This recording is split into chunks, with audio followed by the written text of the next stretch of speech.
திருப்பரங்குன்றம் தொகுதியின் தற்போதைய அதிமுக எம்எல்ஏ மற்றும் திமுக சார்பில் போட்டியிடும் வேட்பாளர் ஆகியோர் மீது ஏராளமான புகார்கள் இருப்பதால் தான் வெற்றி பெறுவது உறுதி என தாவேக வேட்பாளர் சிடிஆர் நிர்மல்குமார் நம்பிக்கை தெரிவித்திருக்கிறார்.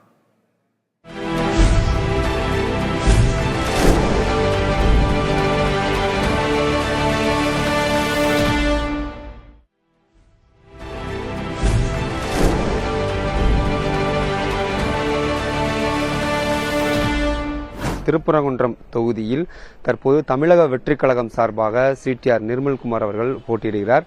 இந்த திருப்பரங்குன்றம் தொகுதியில் போட்டி எந்த அளவுக்கு இருக்கிறது, களம் எப்படி இருக்கிறது குறித்து அவர்கிட்ட கேட்டறிவோம். வணக்கம் சார். திருப்பரங்குன்றம் தொகுதியில களம் எப்படி இருக்கு? அதிமுக திமுக நேரடியாக அந்த களத்தில் போட்டியிடுறாங்க. தமிழக வெற்றிக் கழகத்திற்கு எந்த மாதிரியான போட்டிகள் இங்க நிலவுது சார்? இல்லை, களம் ஒவ்வொரு நாளும் எங்களுக்கு சாதகமாக இருக்குது. ஒவ்வொரு நாளும் நாங்கள் பார்த்துட்டே இருக்கோம். களத்தில் இருக்க ஒவ்வொரு கிராமத்துலையும் இப்போ இங்கே 100க்கும் மேற்பட்ட கிராமங்கள் இருக்குது. இதில் பாதி கார்பரேஷனில் இருக்குது. மதுரை கார்பரேஷனுக்குள்ளே இருக்கிற பகுதிகள், திருப்பரங்குன்றம் திருநகர் பகுதிகள் எல்லாமே இங்கே எல்லாருக்கும் எல்லா தரப்பு மக்களையும் நாங்கள் சந்திச்சிட்டோம். இப்போ இருக்கிற எம்எல்ஏ திரு ராஜன் செல்லப்பா எந்த இடத்துக்கும் போகலை.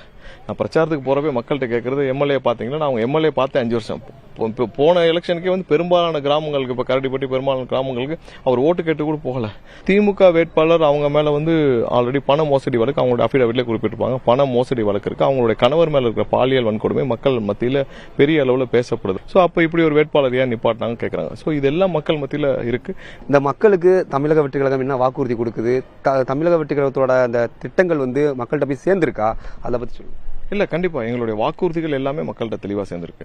இப்ப பெண்களுக்கு கொடுக்குற அந்த 1000 ரூபாய் உதவித்தொகை 2500 ஆக்கப்படும். 6 சிலிண்டர், தாலிக்கு தங்கம் 1 பவுன் தாலியும் பட்டுப்புடவையும், பெண்களுக்கு தமிழகம் முழுவதும் கட்டணம் இல்லா பேருந்து, இது மாதிரி அனைத்து திட்டங்களும் மக்கள்கிட்ட தெளிவாவே போயிருக்கு. ஏன்னா எல்லா தரப்பினரும் காத்துட்டு இருந்தது எங்களுடைய தேர்தல் வாக்குறுதி.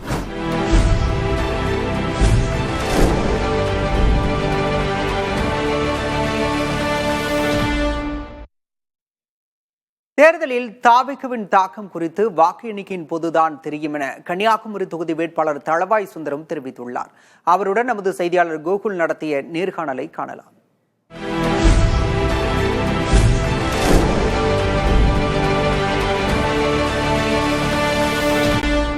வழக்கமா எல்லா தேர்தலையுமே 3 முனை போட்டி தான் இருக்கும். இந்த முறை 4 முறை டிவிகேயும் எக்ஸ்ட்ரா களத்தில் இருக்கிறாங்க.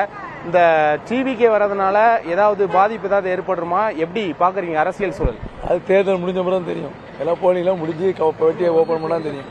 இல்ல, இந்த தொகுதியில 5 வருஷமா சட்டமன்ற உறுப்பினரா இருந்திருக்கீங்க. எப்படி என்னென்ன விஷயங்கள்லாம் பண்ணிருக்கீங்க? குறிப்பிட்ட ஒரு 2-3 விஷயங்கள் மட்டும் சொல்லுங்க. மக்களுக்கு எது தேவை அதை அடிப்படை வசதிகளை நாம் பண்ணியிருக்கிறோம். குறிப்பாக மீனவ கிராமத்தை பொறுத்தவரை ரீசெண்டாக கூட இப்போ ஈரானில் இந்த வாரில் கஷ்டப்பட்டு இருந்தவர்களை நேரடியாக தம்பிதுரை நாடாளுமன்றத்தில் பேச அனுமதி வழங்கி மாண்புமிகு பாரத பிரதமர், மாண்புமிகு உள்துறை அமைச்சர், மாண்புமிகு வெளித்துறை அமைச்சர் மூலமாக கிட்டத்தட்ட ஒரு 78 பேரை நாங்கள் அங்கிருந்து இங்கே கொண்டு வந்திருக்கிறோம். அது தொடர்ச்சியா 2வது முறையும் நிக்கிறீங்க. மக்கள் எந்த அளவு ஆதரவு அளிக்கிறாங்க? முழுக்க நல்ல ஆதரவு தந்துட்டு இருக்காங்க. எல்லா மக்களிடம் 5 ஆண்டு காலம் தொடர்ந்து அவருடைய கோரிக்கைகளை ஏற்றி, உதாரணத்துக்கு இங்கே கன்னியாகுமரி கடையை காலி பண்ணாட்டு ஒரு பெரிய பிரச்சனை சட்டமன்றத்தில் பேசி அந்த வியாபார சங்க சர்வனை கூட எனக்கு ஆதரவு தெரிவிச்சிருக்காங்க. இதுதான் முக்கியமான பிரச்சனை, இருக்கக்கூடிய பிரச்சனை.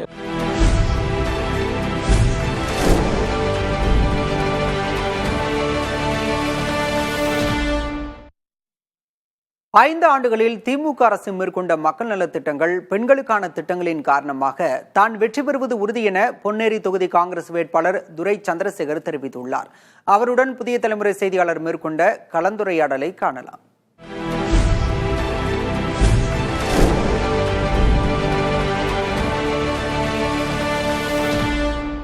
குறிப்பா பொன்னேரி தொகுதிக்கு ராகுல் காந்தி வந்திருக்காரு. எப்படி இருக்கு உங்க வெற்றி வாய்ப்பு? நம்முடைய பொன்னேரி சட்டமன்ற தொகுதிக்கு கடந்த 5 ஆண்டுகளில் பொற்காலர்ச்சி நடத்திட்ட மாண்புமிகு தளபதி அவர்கள் எண்ணற்ற திட்டங்களை கொடுத்திருக்கிறார்கள். சுமாராக ஏறத்தாழ ஒரு 85 விழுக்காடு பணிகள் நிறைவு பெற்றிருக்கிறது. எஞ்சியுள்ள 15 விழுக்காடு பணிகளை செய்வதற்கு அடுத்த கட்டத்திற்கு நாங்கள் தயாராகி இருக்கிறோம். அதற்கான ஏற்பாடுகளை இப்போதே நாங்கள் ஆரம்பித்திருக்கிறோம்.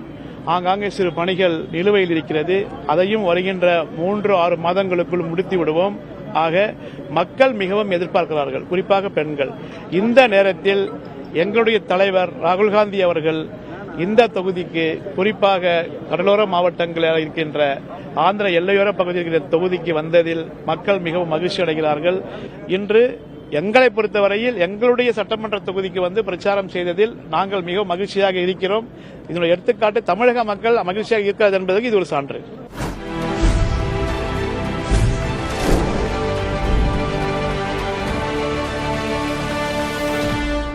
புதுக்கோட்டை மாவட்டம் அறந்தாங்கி தொகுதியின் காங்கிரஸ் வேட்பாளர் டி ராமச்சந்திரன் இந்த முறை கூடுதல் வாக்குகளுடன் மீண்டும் வெற்றி பெறுவேன் என்று நம்பிக்கை தெரிவித்துள்ளார்.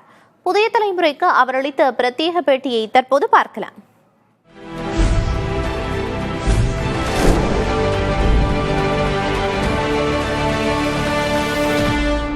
அறந்தாங்கி தொகுதியில் போட்டியிடும் வேட்பாளர் ராமச்சந்திரன் பரபரப்பான தேர்தல் பரப்புரைக்கு மத்தியிலும் நம்மோடு இருக்கார். அவரிடம் கேட்போம். சார், தேர்தல் காலம் எப்படி இருக்கு? கிட்டத்தட்ட ஒரு 20 ஆண்டுகளுக்கு முன்பு வரை திருநாகரசின் கோட்டைனே சொல்லுவாங்க. அந்த கோட்டை என்ன அப்படி இருக்கா? இப்போ இன்றைய காலம் எப்படி இருக்கு? நல்லா இருக்கு, ரொம்ப நல்லா இருக்கு. ரொம்ப வருஷம் கழிச்சு இப்போ கடந்த முறை தேர்தலில் நான் சுமார் 30-36 வாக்கு வித்தியாசத்தில் வெற்றி பெற்றேன். இந்த முறை அந்தந்த பகுதிகளுக்கும் சென்று 5 ஆண்டு காலம் நம்ம திராவிட முன்னேற்ற கழக தலைவர் அருமையண்ணன் தளபதி மு க ஸ்டாலின் முதலமைச்சர் அவர்கள் செய்திருக்க திட்டங்கள் எந்தெந்த பகுதியாக மக்களுக்கு சென்றடைந்திருக்கிறது. 5 ஆண்டுகள் சட்டமன்ற உறுப்பினராக இந்த பகுதியின் மக்களின் குரலாக கோரிக்கைகளை நான் சட்டமன்றத்தில் வைத்த கோரிக்கைகள் அதற்கு நிறைவேற்றப்பட்டு வந்த திட்டங்களை எடுத்துரைத்து மக்களிடம் வாக்கு சேகரித்து வரும். மிக எழுச்சியாக எல்லா பகுதியிலும் மக்கள் ஆதரவு இருக்கு. நல்ல வித்தியாசத்தில் வெற்றி பெறுவோம்னு நம்பிக்கை இருக்கு. எதை சவாலா பாக்குறீங்க? ஒரு பக்கம் பிஜேபி நிக்கிறாங்க, ஒரு பக்கம் டிவிக்கு புதுசா வந்திருக்காங்க. இப்ப சவால்னு எதுவும் பாக்குறீங்களா? போற இடத்துல மக்கள் என்ன மாதிரியான வரவேற்பு கொடுக்குறாங்க? மக்களோட முகத்துல உங்களுக்கு என்ன மாதிரி பிரதிபலிப்பு தெரியுது? சட்டமன்ற தேர்தல் என்பது நாமுனை போட்டி, ஐமுனை போட்டி இல்லை, சுயேட்சையும் போட்டியாளர் தான். எல்லாரும் போட்டி போடுறோம். சவால் என்பது அந்தந்த பகுதிகளுக்கு ஒரு ஊருக்கு வந்திருக்கோம், ஒரு கிராமத்தில் 10 ரோடு இருக்கும், ஒரு 3 ரோடு போட்டிருப்போம், மீதி ரோடு போட வேண்டியது இருக்கும். அது மக்கள் கேட்பாங்க, அதுக்கு விளக்கம் சொல்லுவோம். சவால் என்பது தேர்தலே சவால் தான். பட் பெரும்பான்மையான சவால் வந்து கடந்த முறை நிறையா 30,000 ஓட்டில் ஜெயித்தோம். இந்த வாட்டை அதோட அதிகமாக ஜெயிக்கணுன்றது தான் பெரிய சவால். பாஜக முன்னாள் தலைவர் அண்ணாமலை கடுமையான குற்றச்சாட்டுகளையும் காரணங்கள் முன் வச்சுட்டு போனாரு. திருநாகரசின் மகன் என்பதை தவிர அவருக்கு வேற எந்த ஒரு தகுதி இல்லைங்கிற மாதிரி சொல்லியிருந்தாரு. அது அவரோட பிரச்சாரத்தை எப்படி பாக்குறீங்க? ஏன்னா பாஜக வேட்பாளர் நேர் எதிரில் போட்டி போடுறாங்க. அது சரி, அவர் வந்து நான் பாராட்டிட்டு போவாரன்னு நான் எதிர்பார்க்கல. எதிர்கட்சியில் இருக்கவங்க விமர்சனம் தான் வைப்பாங்க, அதனால ஒன்றும் பெருசாக எடுத்துக்கல. புதிய தலைமுறைக்காக புதுக்கோட்டை மாவட்டம் அறந்தாங்கி தொகுதியிலிருந்து ஒளிப்பதிவாளர் அப்துல் கபருடன் சிவமுத்து பழம்பதி.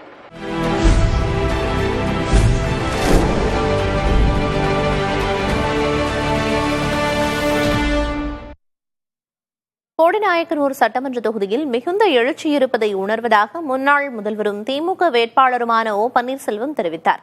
பரப்புரைக்கு இடையே நமது செய்தியாளர் ரமேஷ் கண்ணன் அவரோடு நடத்திய கலந்துரையாடலை பார்க்கலாம்.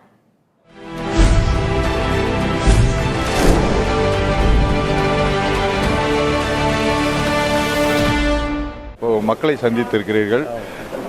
இப்போது மக்களிடம் எழுச்சி எப்படி இருக்கிறது? கோடிநாயக்கனூர் சட்டமன்ற தொகுதியில் போட்டியிட்ட நான் மக்களிடையே மிகுந்த எழுச்சி மிக சிறப்பாக இருக்கிறது என்பதை நான் உணர்கிறேன். தற்போது 15 ஆண்டு கால சட்டமன்ற உறுப்பினராக இந்த போட்டி தொகுதியில் ஏற்கனவே இருந்தவர்கள் தற்போது 15 ஆண்டுகளுக்கு பின் 4வது முறையாக இங்கு போட்டியிடுகிறீர்கள். ஏற்கனவே இரட்டை சின்னம் உங்களுக்கு ஆதரவானவர்கள் இங்கு இருப்பார்கள். தற்போது உதயசூரியன் சின்னமும் சேர்ந்து அந்த வாக்கு எண்ணிக்கை பற்றி வேற இங்கே இருக்கிற மக்கள் என்னை வெற்றி பெற செய்வார்கள் நம்பிக்கை எனக்கு இருக்கு. ஏனென்றால் கடந்த 15 ஆண்டு காலம் அவர்கள் வைத்த கோரிக்கைகளை 99.9% நான் நிறைவேற்றி தந்திருக்கிறேன்.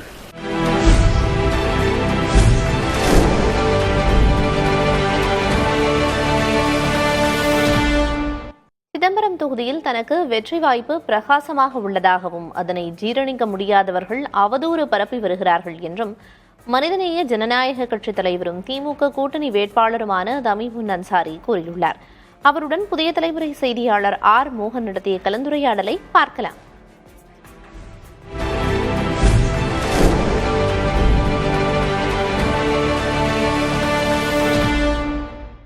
எங்களுடைய முதலமைச்சர் 5 ஆண்டு காலம் சிறப்பான ஒரு ஆட்சியை செஞ்சிருக்கிறார். அதை சொல்லி நாங்கள் ஓட்டு கேட்கிறோம். மாண்புமிகு அமைச்சர் பல நல்ல திட்டங்களை அந்த தொகுதியை கொண்டு வந்து செயல்படுத்தி இருக்கிறார். இதையெல்லாம் ஜீரணிக்க முடியாதவங்க அவதூறுகளை சொல்றாங்க, விமர்சனங்களை சொல்லுங்க. அவதூறுகளை மக்கள் தான் முறியடிக்கிறாங்க. இப்போ ஒன்னே ஒன்று சொல்றேன், எங்கள் மீது அவதூறு சொல்லக்கூடியவர்களை பகிரங்க விவாதத்துக்கு கூப்பிடுறேன். அதே மாதிரியாக 13 வேட்பாளர்கள் களத்தில் நிற்கிறாங்க. எங்களுக்கு 2ஆம் இடத்துல இருக்கக்கூடியதாருன்னா அதிமுக கூட்டணி வேட்பாளர் சகோதரர் பாண்டியன் அவரோட நாங்கள் 1-1 விவாதத்துக்கு வர்றோம். நீங்களே புதிய தலைமுறையில் ஏற்பாடு செய்யுங்க, அந்த விவாதத்தை மக்கள் பார்க்கட்டும், அதன் பிறகு மக்கள் நல்ல ஒரு முடிவு எடுக்கட்டும். எங்கள்கிட்ட நேர்மை இருக்கு, கொள்கை இருக்கு, செயல் திட்டங்கள் இருக்கு. இன்னொன்னு, நான் ஒரு தமிழ்நாடு தருவிய ஒரு கட்சியுடைய தலைவராக இருக்கிறேன். 234 தொகுதி என் தொகுதி தான். 234 தொகுதி நான் எங்க வேணாலும் போட்டியிட்டு ஜெயிச்சு வர முடியும். ஏன்னா மக்கள்கிட்ட பரிச்சயம் ஆயிருக்கேன். மக்கள் வந்து என்னுடைய தொலைக்காட்சி பேட்டிகள் விவாதங்களை பார்த்து வரவேற்கிறாங்க. அதனால உள்ளூர் வெளியூருங்கிற விஷயம் அடிபட்டு போயிடுச்சு.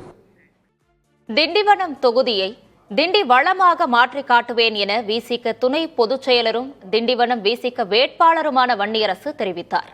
பரப்புரைக்கிடையே அவருடன் நமது செய்தியாளர் கலிபத்துல்லா நடத்திய கலந்துரையாடலை காணலாம்.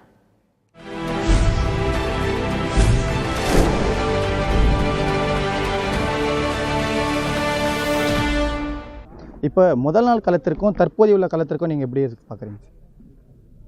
பெரிய வித்தியாசம்னா இல்லை. தொடக்கத்திலிருந்தே இங்கே திண்டிவனம் தொகுதியில் திமுக, விடுதலை சிறுத்தைகள், காங்கிரஸ், கம்யூனிஸ்டுகள், தேமுதிக கூட்டணி கட்சியை சேர்ந்த அத்தனை பேருமே ரொம்ப தீவிரமாக தொடக்கத்திலிருந்து இப்போ வர ரொம்ப தீவிரமாக தான் செயல்பட்டுருக்கிறாங்க.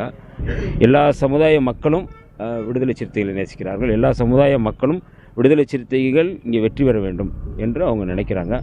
இப்போ பிரச்சாரம் போகிறீங்க, என்ன மாதிரியான சவால்கள் எதிர்கொள்கிறீங்க? எப்படி இருக்குது உங்களுக்கு? இல்லை, சவால் அப்படிங்கிறது எதுவும் நான் பார்க்கல. எளிதாக வெற்றி பெறக்கூடிய ஒரு இடமா தான் இருக்குது.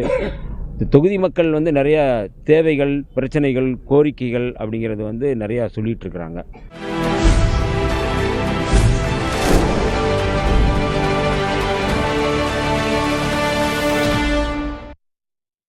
ஜெயங்கொண்டத்தை குடிசைகளில்லா தொகுதியாக மாற்றுவதே முதல் லட்சியம் என அதிமுக கூட்டணியில் போட்டியிடும் பாமக வேட்பாளர் வைத்தி தெரிவித்துள்ளார்.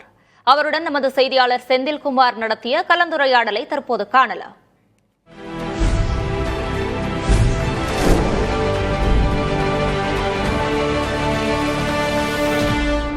தாவேகா களத்துல இருக்கிறாங்க. அவங்களுடைய இது எப்படி இருக்குன்னு நீங்க எதிர்பார்க்குறீங்க? தமிழக வெற்றி கழகத்தோட பற்றி நம்ம இந்த தொகுதியை பொறுத்த வரைக்கும் அந்த தாக்கங்க பெருசாக இல்லை. இருந்தாலும் மக்கள் அந்த இளைஞர்கள் அந்த ரசிகர் மன்றத்தில் இருக்கவங்க அது வாக்களிப்பாங்க. அதனால் அந்த வெற்றி, அதனால் எங்களுக்கு இந்த கூட்டணிக்கு எந்த பாதிப்பும் இல்லை. இப்போ நீங்கள் வெற்றி பெற்ற சூழ்நிலையில் எந்த மாதிரியான வாக்குறுதியில் பொதுமக்கள்கிட்ட முன் வச்சுட்டு வரீங்க? அதான் நான் மக்களிடத்தில் பத்திரிகையாளர் சந்திப்பில் முதல்ல சொன்னேன். இந்த ஜெயங்கொண்டம் சட்டமன்ற தொகுதியில்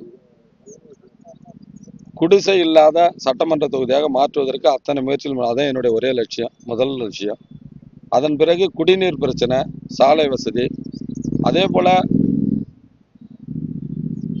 ஆதிதிராவிடர் மக்களும் பழங்குடி மக்களும் வசிக்கின்ற பகுதியில் பார்த்தீங்கன்னா எங்கே பார்த்தாலும் வீட்டு மனை இல்லை, பொது கழிப்பிட வசதி இல்லை. அவங்க 2 கிலோமீட்டர் 3 கிலோமீட்டர் போய் தான் நாங்கள் ஒதுங்குறோம் அப்படின்னு சொல்லி பெண்கள்லாம் ரொம்ப ரொம்ப மிக மனவேதனையோட சொல்கிறாங்க. அதை கண்டிப்பாக நான் நிறைவேற்றுவதற்கு அதை என்னுடைய லட்சியமாக எடுத்துகிட்டு அதையும் செய்வேன். முந்திரி தொழிற்சாலை வேணும்னு ரொம்ப காலமாக கோரிக்கை வச்சிருக்கேன். எல்லா முன்னாள் சட்டப்பேரவை கூட பேசுனாங்க சட்டமன்றத்தில்.